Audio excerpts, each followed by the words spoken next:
Истины нет в этом мире бушующем. Есть только миг, за него и держись. Есть только свет между прошлым и будущим. Именно он называется «Жизнь». Леонид Дербенев. Здравствуйте! Очередной выпуск программы «Отрицание. Будет состоять из одной авторской рубрики «Что человеку надо?». Уже десятки людей отвечали на этот вопрос в эфире нашей передачи, и у каждого из них был свой неповторимый вариант ответа. Собственные приоритеты в жизни и у героев, с которыми я хочу вас познакомить сегодня. Она – деревенская девочка, мечтавшая о театральной сцене. Он – мальчик-вундеркинд, скрипач. После всех изломов судьбы они, воплотив свои мечты в реальность, добившись успеха и признания, выбирают для себя другие жизненные ценности, заменив свет театральных рамп на уют домашнего очага. Это история любви с первого взгляда, любви, прошедшей испытание временем. Сегодняшняя передача – это дань уважения, признательности и благодарности моему первому педагогу по режиссуре и актерскому мастерству Тамаре Алексеевне Дреслер и ее супругу Артуру Юлиановичу.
Так, это у нас не концерт, домашнее музицирование. В свободное время мы берем инструменты и предаемся воспоминаниям.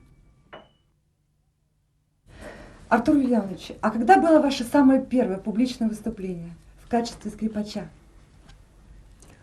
Но если в качестве скрипача, то первое выступление публичное, серьезное, я был участником Олимпиады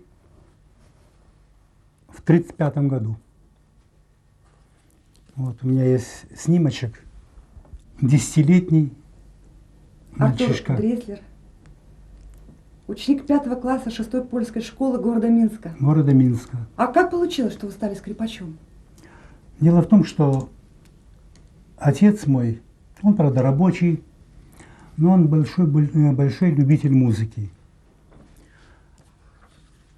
Он тоже с детства играл на скрипочке, вот, вечерами при керосиновой лампе, придя с работы.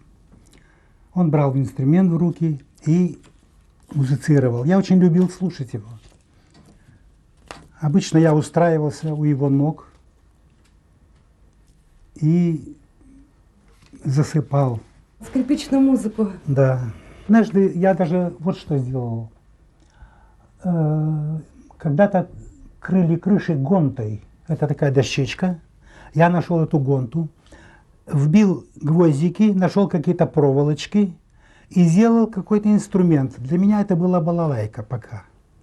И заметили, что я сижу где-нибудь в уголке и дрин-дрин-дрин-дрин-дрин, начинаю что-то на ней извлекать, какие-то звуки. Ну, заметили, что я тянусь к музыке. Вот, прошло время несколько, и мне отец купил настоящую маленькую скрипочку. Меня зачислили в школу, семилетку, которую я закончил раньше, за 4 года. Экстерном. Экстерном.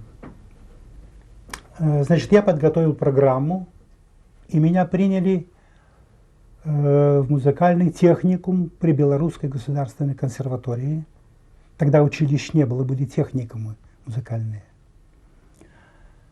В это время, это уже был 1939 год, в это время в Минск, в консерваторию, приехал преподаватель из Варшавы.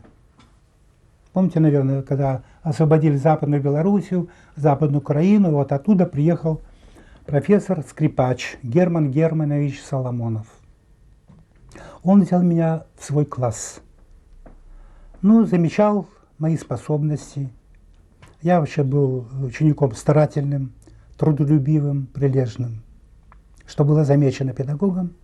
Он уделял мне очень много внимания.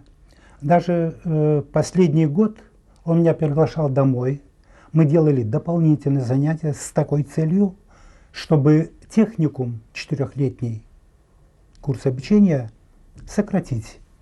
И готовил меня для поступления в консерваторию. Вот таким образом я и получил музыкальное образование, которое мне через много лет очень пригодилось. Вот так я стал скрипачом. Ну, вот Артур Ильич рассказал, что он родился в музыкальной семье. У них все музыканты, отец, братья, все музыканты. А я родилась в многодетной семье, в селе, в каком-нибудь селе Усть-Мимского района. А у нас семья была певческая, огромная семья. Нас было 9 человек.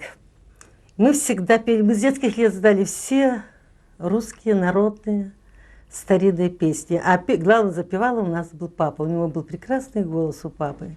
А мы все дети знали с детских лет уже весь его репертуар. Может быть, поэтому я и поступила в музыкальное училище, так как у нас тут не было тогда, в 50-е годы, не было у нас театральных училищ, да и сейчас нет.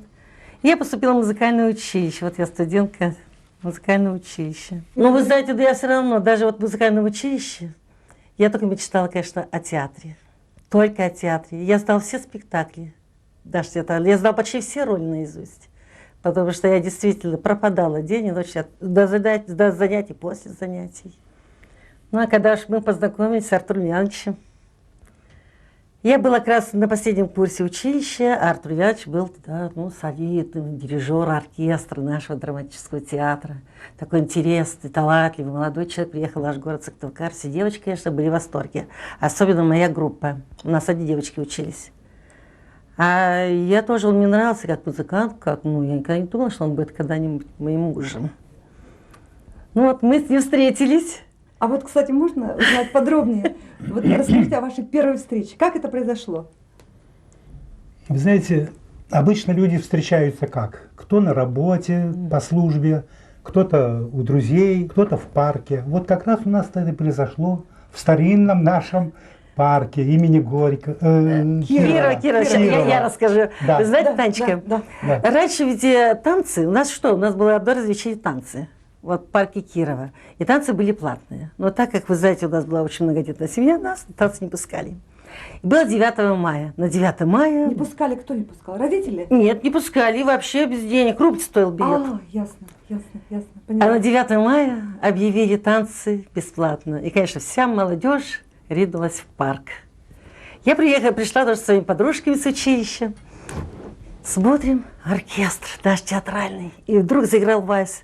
Все, я слышу по танцплощадке, все, Артур. Я только слышу слово Артур заиграл. Я смотрю, батюшки мои, красавец такой. На белом аккордеоне красиво, как он заиграл. Все затанцевали. Танцевать я не умела, я стояла. Потом, значит, все кричат, Артур, Риорито. Как он заиграл Риорито, тут все уже остановились. И я тоже. Как он меня заметил, я не знаю, в этой толпе наших девушек. Ну, девушек-то он знал, конечно, он меня не знал. И вдруг он оставляет аккордеон брату потому что брат тоже аккордеонист был, и идет прямо к нашей кучке. И приглашает меня на танец. А вы представляете мое состояние? Танцевать не умею. Он меня приглашает. Оказывается, и он танцевать не умел.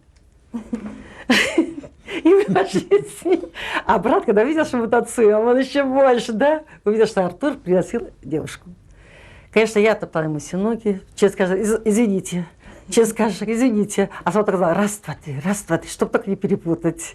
И таким образом мы познакомились. Артур Юлианович, Ну, вы помните эту самую первую встречу? Ну, конечно. Ну вот есть такое, значит, выражение с первого взгляда. Вот так Любовь оно с первого взгляда, да? совершенно верно. Вот так оно и произошло. Я посмотрел и сказал, все. И этот взгляд продолжается до сих пор. Это чувство осталось навсегда. С тех пор прошло 43 года. И сейчас, слушая воспоминания Тамары Алексеевны и Артура Юлиановича Дреслера, невозможно не восхищаться этой очаровательной семейной парой. Вот вы, наверное, обратили, здесь очень много фотографий. Да. Но это какая-то мизерная частичка того, что у нас есть. Потому что я тогда имел уже фотоаппарат собственный. По тем временам это была страшная Ой, вещь. да. Макинтош, фотоаппарат, это Был считалось. какой-то фотокор или какой-то, не знаю, потом у меня «Зенит» появился, зеркалка. Вот. И первое, да, я же вспомнил, я же пригласил ее, давай мы еще встретимся с тобой, уже с тобой. И я сфотографирую. Конечно, тогда получить фотографию, это было... Ой, знаете, 50-е годы, конечно. Да.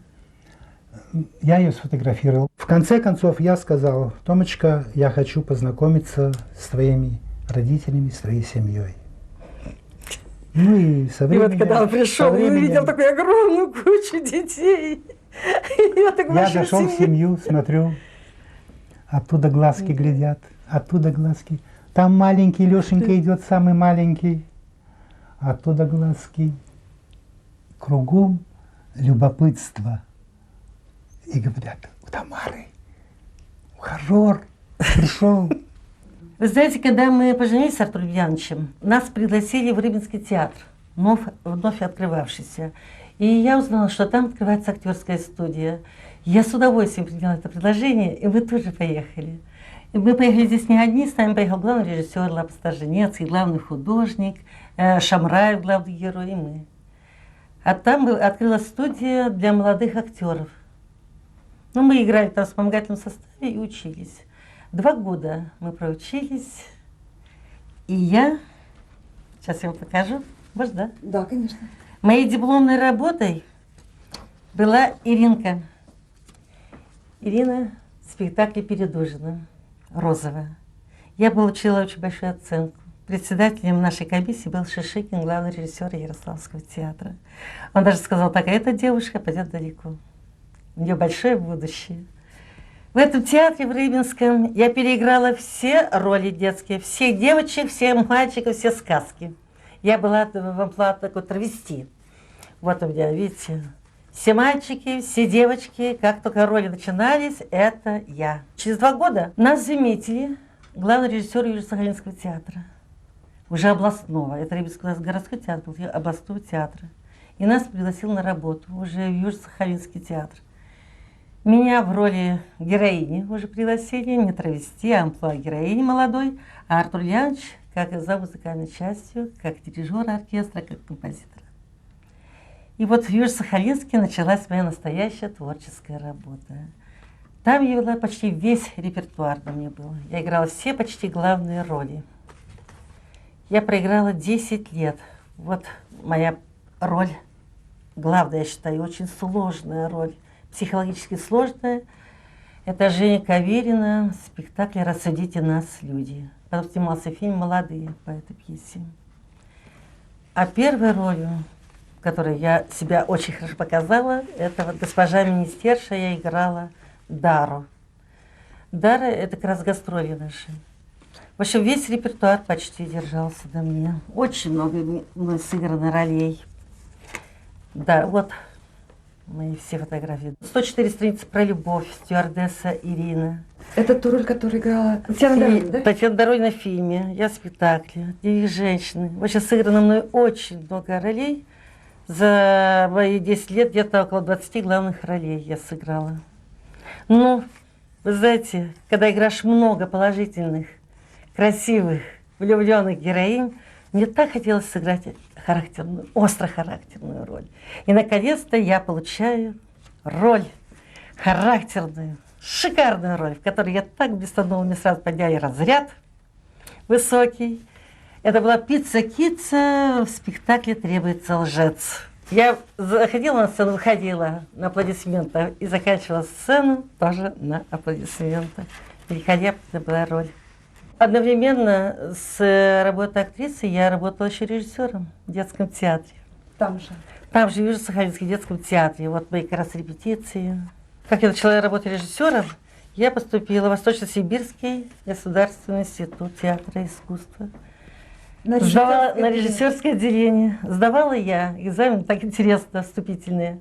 Сдавали мы в Хабаровске, в драматическом театре. Была большая комиссия, очень такая солидная. Я прилетала на самолете, утром я прилетала на экзамен вступительный, а вечером я играла в спектакле. У меня самолет был как трамвай. На самолете я прилетала на экзамен вступительный, и на самолете летала уже на спектакль вечерний. Но я сдала, я была уверена, что я с первого тура пройду. И точно так получилось, что я с первого тура прошла, меня сразу приняли. Я сдала, да, отлично. И меня сразу приняли в институт на режиссерское отделение. Но кроме того, я знаю, вы еще и вели телевизионные передачи. Да, новогодние. Почему-то именно новогодние передачи всегда приглашали меня на ведущую. Я была так занята много. Утром репетиция, вечером спектакль, днем 2 спектакля, вечером 3 выездной спектакль. Вы знаете, мы почти дома не жили. Мы все время были в театр, у нас был театр-дом. Театр, спектакль, выезд, репетиция, театр, выезд, репетиция, гастроли. Гастроли были шикарные. Мы объездили почти весь Советский Союз. Всю Россию, вернее. Да? Мы проездили всю Украину, всю Западную Украину.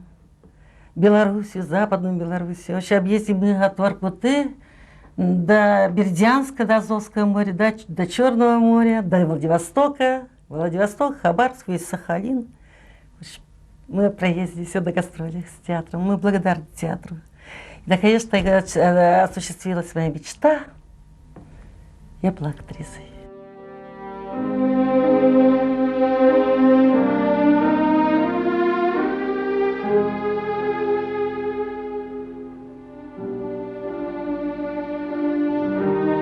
Как же вы решились оставить то, о чем вы мечтали с детства, то, что осуществилось? Как оставила я в театр? Мы оставили театр одновременно с мужем. У нас родилась дочь. И вы знаете, мы такая долгожданная дочь, такая долгожданный наш ребенок, что мы решили еще до ее рождения, если все будет у нас в порядке, все благополучно, мы оба оставляем театр и посвятим свою жизнь дочери. Мы уехали с Сахалина и приехали на землю родную. То есть вернулись обратно в Сыктывкар. Пошли мы в Министерство культуры, мне предложили театр, я сразу отказалась. Тогда Министерство мне предложило преподавание в культпедучилище, режиссуры и актерского мастерства. Я согласилась. И вот уже 27 лет Тамара Дрислер работает преподавателем в колледже культуры Республики Коми. Из них 17 лет Тамара Алексеевна возглавляла цикловую комиссию театральных дисциплин, организуя и направляя деятельность педагогов. Последние 7 лет она заместитель директора по заочному обучению. Но все же главным своим призванием Тамара Алексеевна считает работу педагога. Идите, не каждый день это собрание. Тише. Так, на повестке дня у нас остался один вопрос. Тут вот какое дело, товарищи. Ну, в общем, Иван сам все и объяснит. Давай. Вот, товарищи, по какому делу? На днях у меня родился сын. Да знаем.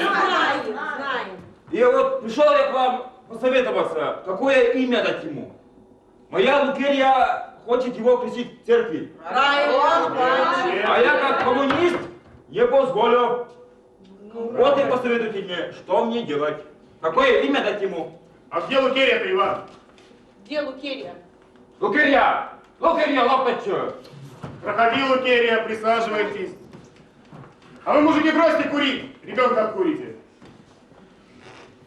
Итак, товарищи, какие будут предложения?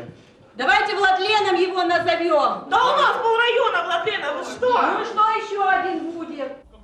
Сейчас мы присутствуем на занятии по режиссуре и актерскому мастерству. Идет репетиция спектакля «Луча».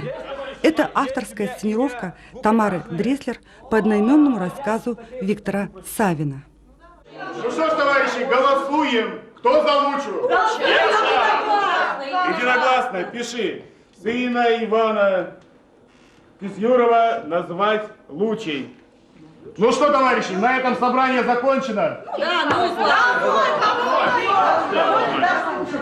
Лучше, все, решили, потому что рассказ называется «Чудная последняя». В чем дело? В чем дело?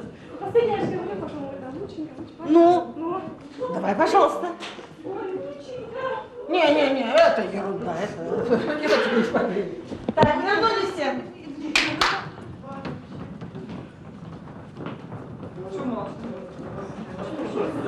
Ну что, конечно, плохо. Во-первых, забыли весь текст, правильно? А вот, ребята, а акценты где же наши? Все прошло ровно.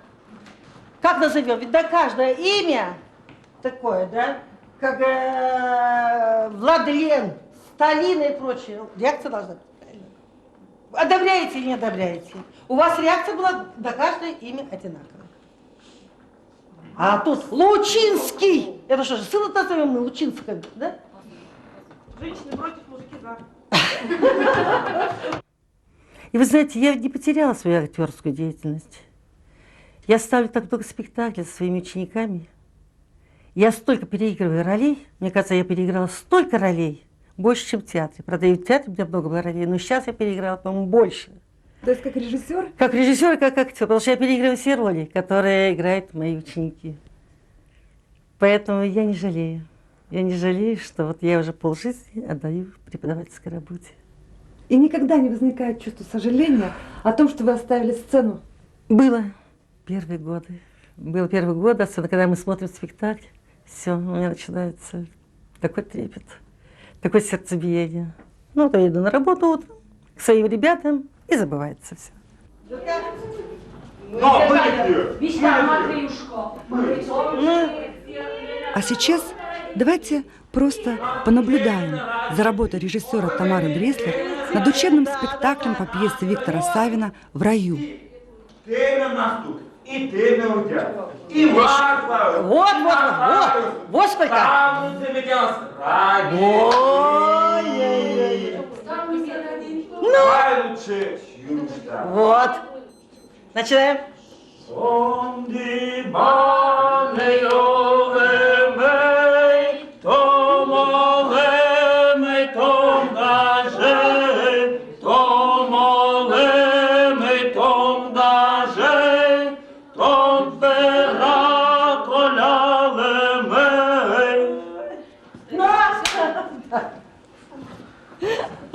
Так, пожалуйста, замечание. Далеко отходят немножко за кулисы. Ну, видите, я уже гоню, да? Это Надя, Марина, Марина 5. Надя напирает, Марина отходит, отступает. После репетиции я попросила будущих дипломированных режиссеров одним единственным словом охарактеризовать своего педагога. Скрометная. 3 слова. Самое-самое-самое. Неподражаемая. Непредсказуемая. Великая актриса, я не знаю. Великий мастер, любитель своего дела. Она нам как мать. Знаете, а у меня Тамара Алексеевна ассоциируется с ромашкой. Замечательная женщина. Добрая. Прекрасный человек. И, просто замечательная. Мне кажется, просто от человека такие искры исходят. Света и такого добра какого-то. Вот. Даже не знаешь слов, как сказать. Такие искры. Я бы сказала слово, если одно, то искры. Столько всего уже сказали, я думаю, что просто птица свободного полета. Видя такие мгновения, можно только позавидовать очень непростой, но благородной профессии учителя.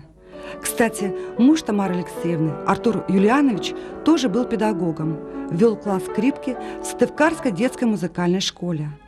В то время, кроме своих прямых обязанностей преподавателя и заведующего струнным отделением, Артур Дреслер организовал камерный ансамбль, а позднее симфонический оркестр с участием педагогов и учеников музыкальной школы.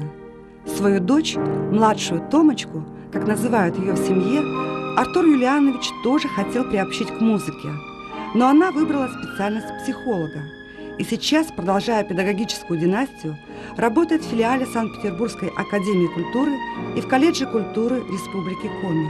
У них удивительная дочь, Томочка маленькая, она человек с большим будущим. Мне очень импонирует эта семья.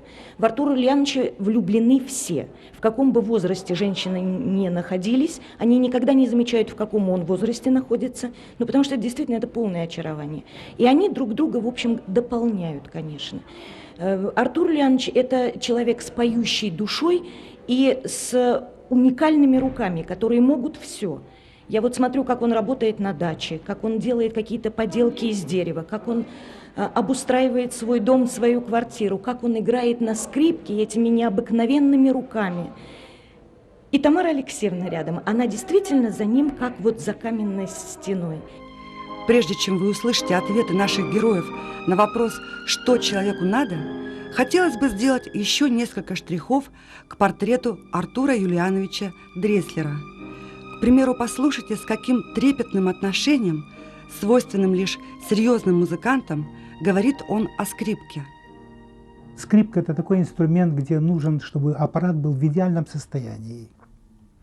А так, от разу, случая к случаю играть на скрипке тоже нельзя. Эта скрипочка – это такой инструмент.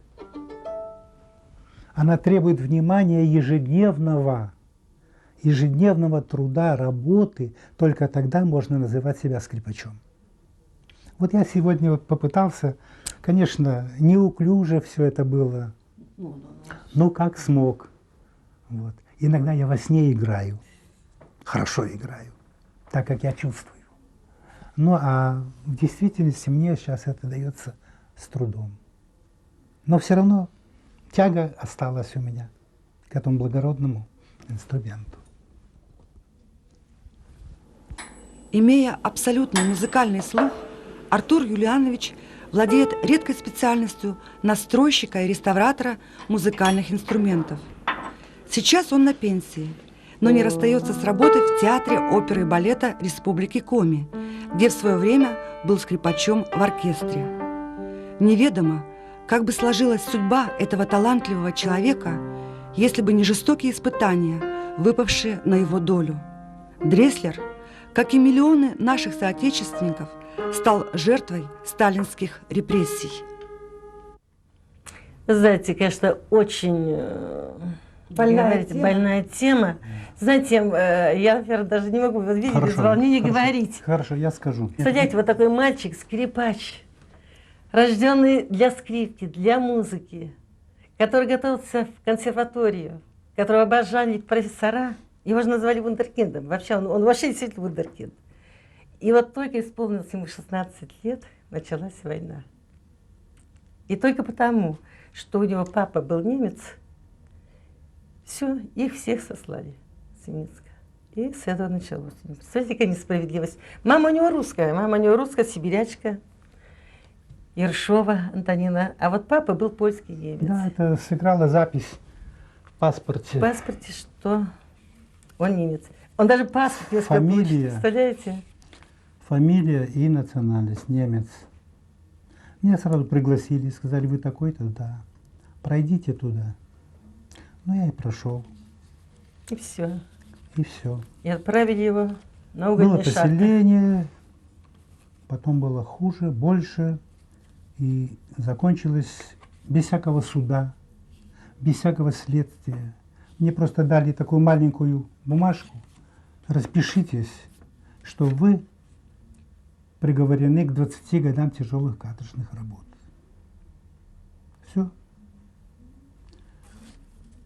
И я находился сначала в Караганде, на каменном карьере. Потом меня перевезли в Воркуту, на вторую шахту и так далее.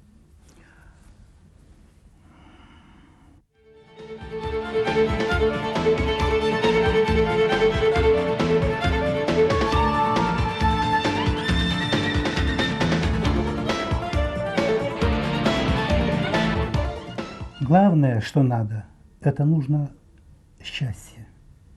Во-первых, счастье – это человек, получающий жизнь от своих родителей. Одновременно он получает здоровье, о котором он должен в будущем заботиться сам, всегда. Потому что если есть здоровье, значит у человека есть способность трудиться. А раз у человека есть способность трудиться, значит он созидатель. Если он созидатель, значит он любит свою работу, любит жизнь, любит природу, любит людей. Опять из этого вытекает любовь. Без любви жить нельзя. С Артуром согласна, действительно. Он правильно сказал, что любовь, мир, в доме мир, это, конечно, действительно, это счастье. Но я считаю, что еще счастье в любимой работе. Для людей, увлеченных любимым делом, не существует таких понятий, как рабочее или свободное время. Личная жизнь и работа сливаются воедино, и это становится их образом жизни. Во время съемок этой передачи трудно было разобраться, что входит в прямые обязанности Тамары Алексеевны Дресслер, а что делается в порыве ее творческой натуры. Этот музей, где отражена 40-летняя история колледжа культуры, был создан Тамарой Алексеевной при спонсорской поддержке исключительно ее выпускников. Кстати, о выпускниках. Их у нее более 200. Нет ни одного города и района в Республике Коми, где бы не работали ее бывшие ученики. Среди них много известных и даже знаменитых людей. Тамара Алексеевна гордится, что многие ее воспитанники после окончания культпросветучилища, ныне колледжа культуры, поступают в престижное высшее учебное заведение. И все же самым дорогим для нее остается первый выпуск, ее первые ученики. Куликова Леночка, она работает в Печоре, занимается театральным коллективом. Вера Габова, чудесная коми-девочка, приехала к нам, по-русски вообще плохо говорила. Она сейчас заслуженная артистка нашего драматического театра Савина. Ой, прекрасный мальчик Вадим Игин. Они здесь были с семьей в Койградке. Сейчас уехали в Молдавию, в культуре не изменил, до сих пор работает в культуре. Вася Сибаков. Это маленький, вот такой вот, метр с кепкой. Мальчик пришел ко мне, рыженький, маленький, из Объячева. Посвятил себя тоже культуре, он работает сейчас редактором газеты Объячева. Роговец Танечка, это как раз они пришли ко мне, поступали. Прекрасные оба, талантливые. Ребятки мои, Танечка Роговец работает методистом у нас в Сыктывкаре. Малафеева работает в Воркуте культработником. Худяева Леночка, любимица моя, она даже в честь моего мужа назвала сына Артуром. Представляете, и Артур тоже музыкант. Она работает ассистентом режиссера Воркутинского драматического театра. Муравинская Галочка приехала из Великого Устюга, окающая, такая уж окающая. Говорит, не осталось у вас в Коми. Она осталась и работает до сих пор. Она заведующая отделом культуры Сысольского района, Карманова. Более 20 лет работает в Кировском народном театре. Пружанская Фаина. Более 20 лет работает в отделе культуры в Воркуте. И Гайдук Вальчика тоже работает в отделе культуры города Воркуты. И другие выпускники других лет также работают в культуре. И причем надо отметить, что многие работают ведь в селах, в деревнях, где Для меня это, знаете, для меня самое дорогое. У меня очень много заслуженных выпускников, но для меня самые дорогие выпускники те, которые работают в селах, в районах и не изменяют нашей специальности. Тамара Алексеевна! Здравствуйте, Тамара Алексеевна! Здравствуйте, Тамара Алексеевна! Паня Восток! Здравствуйте! Проходите! Показывайте, показывайте. Ну пойдемте, мы уже давно ждем вас. Вот так встречают Тамару Алексеевну, когда она приезжает к своим бывшим ученикам. Я знаю, что Тамара Алексеевна Дреслер – частый гость в вашей школе. Да, конечно, потому что в нашей школе работает много выпускников Тамары Алексеевны. Это и хореографы, которые учились у нее гриму, театралы. Я сама заканчивала театральное отделение. Тамара Алексеевна была моим куратором, классной дамой, нашей любимой мамой, как мы ее считали. Люди, которые живут для себя, они просто тлеют. Есть, которые живут для семьи, но это уже так, это они светятся. Ну а Тамара Алексеевна, она относится к такому числу людей, которые горят своей идеей, своим талантом. И вот они, и Тамара Алексеевна — это никогда не гаснущий костер, с которой всегда хочется брать пример, и мы всегда приглашаем ее к нам в школу, когда у нас проходят какие-то мероприятия, праздники или спектакли.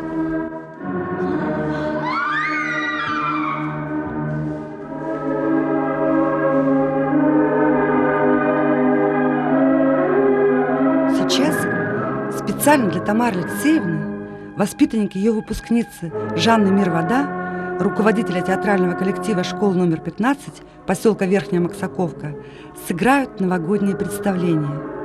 А после будет обсуждение увиденного. Тамара Алексеевна напишет рецензию, даст свои рекомендации и советы. Неслыханно! Невероятно! Как посмели они устроить праздник без моего разрешения? Ваше Величество, они даже не прислали вам приглашение. Нанести такое оскорбление мне, царицы ночи, ну ничего, все они поплачут. Готовя специалистов вот для таких самодеятельных коллективов, Тамара Дреслер пытается восполнить то, чего не было дано в детстве ей самой, чтобы сегодня у детей в поселках, селах, деревнях был человек, который помог бы сделать первые шаги по ступенькам творчества. И, конечно, не все они станут великими артистами, но занятия в любительском театре сделают их души добрее, способными сопереживать и любить. Почему его здесь нет? Разыщи его немедленно. А это уже идут отрывки из спектакля «Снежная королева» Народного театра села Выльгард в постановке режиссера Николая Игнатова, тоже выпускника Дреслер. Что же случилось? Наверное, здесь была эта дерзкая девчонка. Она забрала его. Так. Отлично. Мы пойдем за ними и переведем. В свое время, когда Николай Модестович стоял на распутье в выборе профессии, Тамара Алексеевна сыграла решающую роль в его судьбе. Я ей благодарен и сейчас нисколько не жалею, что я ушел с медицины. Я бывший работник медицинский, работал в санэпидстанции. Вот, и сейчас работаю вот с коллективом со своим. У нас вот сколько, 30 человек, около 30 человек в коллективе. Есть старшие до 75 лет и есть молодые от 15 лет. Мои дети пойдут тоже поступать в колледж культуры, и я буду советовать поступать только на театральный факультет. Если юные артисты последуют совету своего режиссера, я думаю, они не пожалеют об этом. Ведь даже сам процесс обучения в Республиканском колледже культуры очень увлекателен. Учащиеся просто обожают уроки грима, а также занятия актерским мастерством и режиссурой, которые ведет Тамара Алексеевна Дреслер. Долгое время она была единственным дипломированным специалистом у нас в республике по сценическому движению, обучая своих подопечных галантности минувших веков, координации движений на сцене и не только на ней. По большому счету, она учит искусству жить. 2, 3. Хорошо. Головка. 3.